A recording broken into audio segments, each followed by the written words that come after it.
भोले जी और माता पार्वती जी की कमल चरणों में गोर छू के गोर लगतनी हमार प्रणाम स्वीकार हो।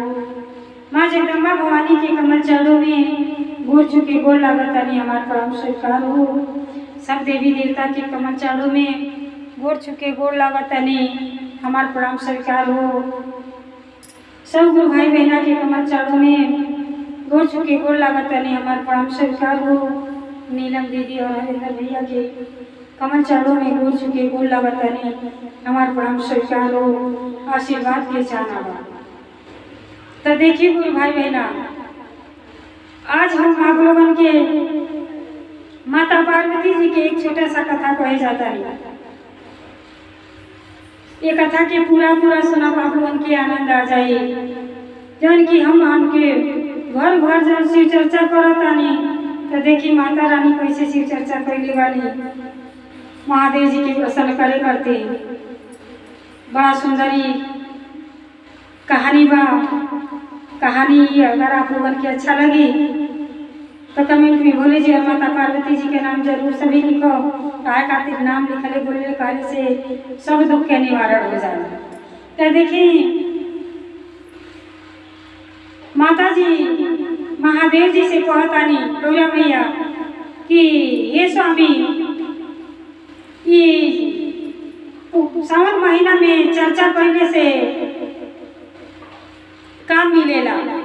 महादेव जी कहली अरे निर्धन के धन मिलेला, भक्तन के माया मिलेला, बाजन के पुत्र देला, और जो बेटी के बियाह होला ओकर सुहाग देला, अनेक प्रकार के फल मिलला। माता जी जब सुनली तब कहनी कि तब अपने मन में ठान लेनी कि हम जो है सावन में अपने घर में चर्चा कराई। तो कहतानी कि हे महादेव जी, सोचतानी कि हम चर्चा कराए। महादेव जी मुस्कियाए लगे, कहले कि देवी चर्चा करावे के मन बा अत का मांगे हुआ। कहले कि जैसे सब अपन सुहाग अमर कोई चाहता वैसे माता जी कहनी कि हम अपने सुहाग के अमर करे खातिर हम अपना घर में चर्चा कराए। महादेव जी कहनी ठीक बा, का करे के बा। अब माता जी बड़ा खुश भईनी। अब गईनी लक्ष्मी मैया के, सरस्वती मैया के, सीता मैया के, राधा मैया के, रुक्मिणी जी के सब के जौन है निमंत्रण दे। यही से चर्चा में निमंत्रण देवल जाला। वही माता रानी सबके निमंत्रण दे कि बिहान हमारा घरे चर्चा हुई और सब के जुटी महादेव जी के चर्चा करी। कहली बहन लोग ठीक बा, सजी जाने आ जाए।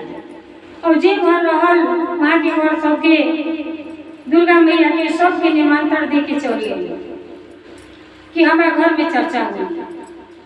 अब का कहनी सुबह ये सब काम धाम निपटा के अब कहनी कि अब चलतानी हम मंदिर में चर्चा करावे। भोला जी कहनी कि चर्चा करावे जातानी तो ये देवी सुनी हमारा बात ये अमल लगल बा, हमारा भांग पीस के दे दी, पहले हम पी ली ओकरा बाद चर्चा करावे जा। अब माता जी का करी लगनी भांग पीसे, भांग पीसत बेचारी के घंटों लग। अब 1 घंटा तक भांग पीसली। भांग पीसनी छान के महादेव जी के देहली पिए के। अब महादेव जी जब भांग पी लेनी तो कहतानी कि अब जाता कहली कि देवी सुनी अरे भांगिया तो देहली हमार चिलमिया के चढ़ा तो चिलमियो हमार तनी लगा के दे दी। अब बेचारी चिलम के तैयारी करत आगे होगी बारत वो समय 1 घंटा हो गई। अब चिलम चढ़ाने में 1 घंटा हो गया। ओकरे बाद जब जाए लगनी तो फिर कहतानी कि हम इतना भक्तन के कतार लगल बा, दौड़त ये मंदिर वो मंदिर दर्शन देत हमार पैर दुखी गइल बा। थोड़ा तनी पैर दबा दी तब जा। अब हाली पैर दबाते अड़िए तो माता जी ताकतानी कि आई हो दादा 2-2.5 घंटा हो गए। सब बहिना के लोग बैठल रही तो ये कि सबके न्योता दे दिए ना दबौली बोली अब जाता नहीं। अब महादेव जी फिर कहता नहीं कि गोरवा तो दबा दियानी, हमारा गर्मी से रह नहीं जाता, छूटता पसीना, हमारे के थोड़ा सा बेना डोला। अब का करी माता जी कहनी कि जरा करती भक्ति भाव करे जातनी, ओकरा कार्य न करी तो वो बेधेबा। अब लगनी बेना डोलावत अब बेचारी के 3 घंटा बीत गई। बीतला के बाद जब वहाँ जाता नहीं तो सब कोई लोग इंतजार कोई के अब सब गुस्सा से लाल बा। कहता का ये गौरा, अरे तू धार से चर्चा हमन के मोह पड़ गई, इतना देरी से बला गया तू तो अपन घर ही में बाड़ी। कहली कि का करी करी। महादेव जी के चिलम भरे लगनी, भाग पीछे लगनी तो कहतनी गोड़वा दबा दो तो बेनवा डोला दो, करते करते तना टाइम लग गई। तब जाके लक्ष्मी जी का कहतनी जो हमारे के मर्दे खान मर्द पौले रहते तब तक कितना सेवा करते।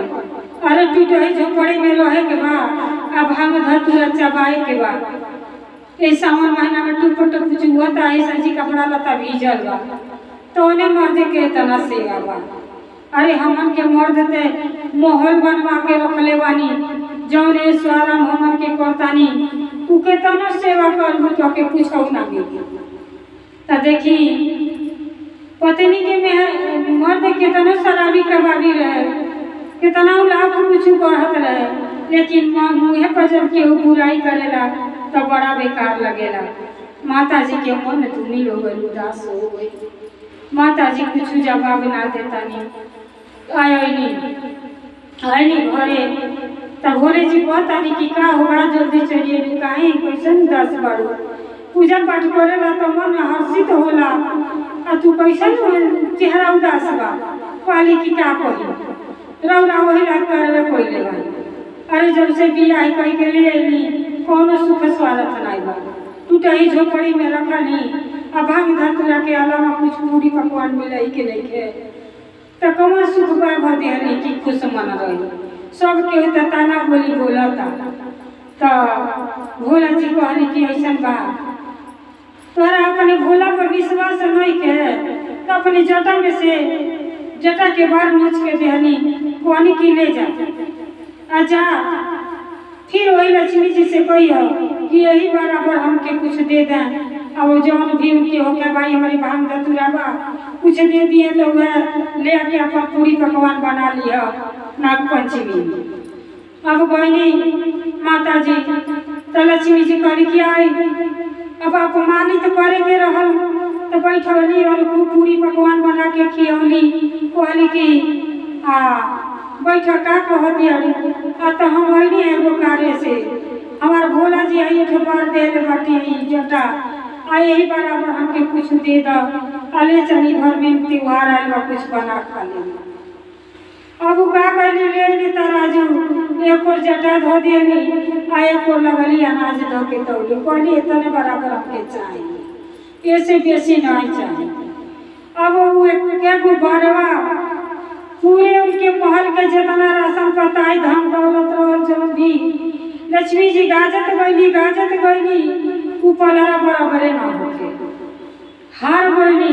ओकरे बाद विष्णु भगवान के पास गईली, कहली कि मारी पसीना पेशनिया भइल रही। विष्णु भगवान कहला कि का हो कैसन मारे पसीना भइल बा। आते गौरा आइल बाड़ी अइली है तो कहतड़ी कि हमरा के ई बारे के बराबर कुछ दे दो, हमरा घर में कुछ बना तो वह तौले लगनी है। कहली कि कम बेसी तनिको ना चाहिए। अब तौला तानी सारा हम धन खत्म हो गए, लेकिन ऊ बराबर नहीं पल रहा होता। अब विष्णु भगवान बेचारा कहली कि आई हो दादा तू महादेव जी से पंगा ले लो। अरे जे देव के देव महादेव, अरे जरा पर ई सृष्टि में चलबा और ते करा मेहरारू से ऐसा बात कइलो। अरे वहाँ के पास कान आई बा, अरे वो दुनिया के सब कुछ देला लेकिन अपना टूटही झोपड़ी में गुजारा करेला, वहाँ के सामना केहू ना कर पाई। लक्ष्मी जी के एहसास हो गई और भागल लक्ष्मी जी अली और विष्णु भगवान हनुमान जी आईनी कहली कि ओह माता जी हमरा के क्षमा कर दी, हमारे मेहरारू से बड़ा भारी गलती भइल बा। अरे महादेव जी के तुलना तो केहू कोई ना पाई। तब जाके लक्ष्मी जी कहत अड़ी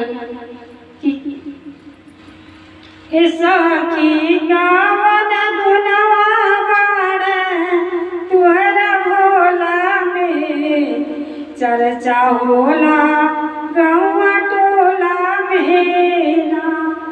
सखी गावन गुनवा बाड़े तुहरा भोला में, चर्चा होला गौआ टोला में ना।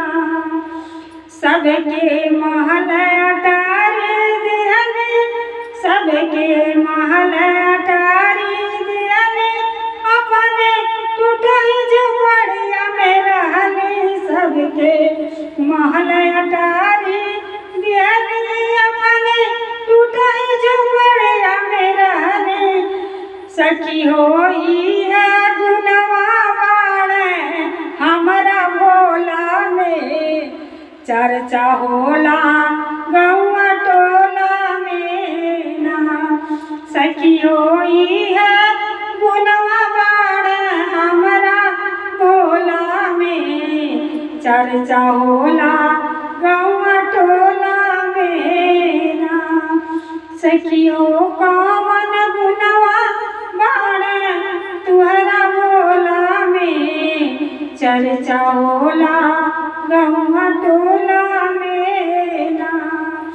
सबके खोआ मलाई दिहने, सबके खोआ मलाई दिहने, अपने बाग के गोला पियने। सबके खोआ मलाई दिहने, अपने बाग के गोला खाने। सखी हो यह गुनवा बाड़ा हमरा भोला में, चर्चा होला गौआ टोला में ना।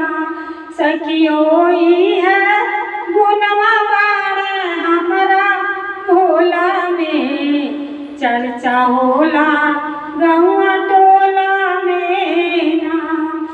सबके हाथी घोड़ा दिहने, सबके हाथी घोड़ा दिहने, अपने बसावलवा पे चढ़नी। सबके हाथी घोड़ा दिहने, अपने बसावलवा पे चढ़नी। सखी होई है गुनवा बाड़ा हमरा भोला में, चर्चा होला गौआ टोला में ना।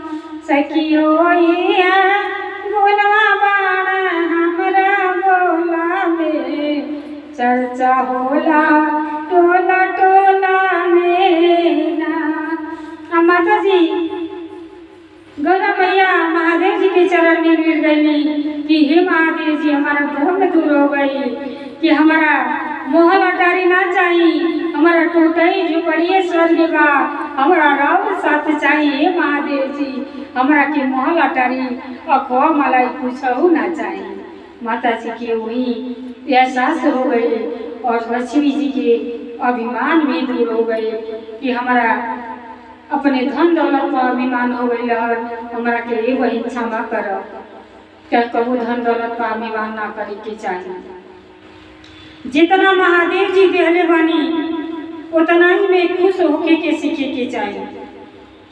अरे देखी जरा बहुत जाती धन बा ओकरा रात में नींद ना आवत, लेकिन एक झोपड़ी डाल के जो रोड पर रहता आदमी वो निश्चिंते मोटकी रोटी और चटनी खा के भी चैन के नींद और बंसी बजा के सुतता, ओकरा कौनो गम नहीं। तो हमार महादेव जी तो और भंगिया आई सबका दुख दूर करेला। तो जैसे माता जी के भ्रम दूर हो गई, वैसे हे गुरु भाई बहना आप लोग भी अपने मन से ही निकाल दी कि अभिमान को ना करे के चाहिए और भक्ति के मार्ग अपनावे के चाहिए, अपना जीवन के धन्य बनावे के चाहिए। हर हर महादेव, घर घर महादेव, भोलेनाथ की जय, सच्चे दरबार की जय।